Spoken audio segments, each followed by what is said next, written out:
Ratusan aparatur desa sekabupaten Aceh Barat Daya menerima penyuntikan vaksin COVID-19 dosis pertama.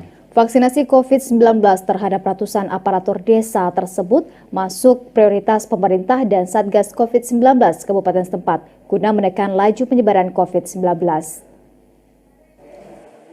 Vaksinasi COVID-19 terhadap kepala desa dan sekdes yang digelar oleh Dinas Kesehatan dan Kodim 0110 Aceh Barat Daya ini berlangsung di Makodim setempat di Desa Kedepaya, Kecamatan Blangpidi, Kabupaten setempat.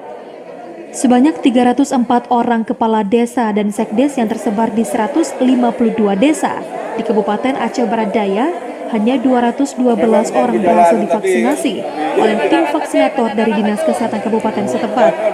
Sementara sisanya ditunda, sementara yang memiliki riwayat penyakit asam urat, diabetes, serta hipertensi atau darah tinggi mereka masuk golongan orang yang tidak bisa divaksin.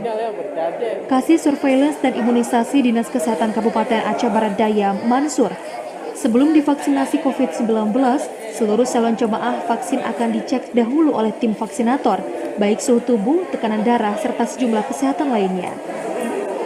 Hari ini kita khususkan untuk lansia dan kepala desa dan sekdes. Totalnya sekitar 304 orang. Targetnya berapa hari ini? Sehari? Targetnya cuma hari ini. Tadi ada yang nggak bisa divaksin tadi? Ada yang ditunda, itu sekitar yang baru di ini sekitar 20 orang tidak bisa divaksin. Kenapa tuh? Apa maksudnya? Karena ada penyakit yang penyerta komorbid itu kami tunda dulu, ada hipertensi, ada DM ini kami. Bagi kepala desa dan sekdes yang telah menerima vaksin dosis 1, mereka nantinya akan menerima suntikan dosis kedua pada 28 hari ke depan.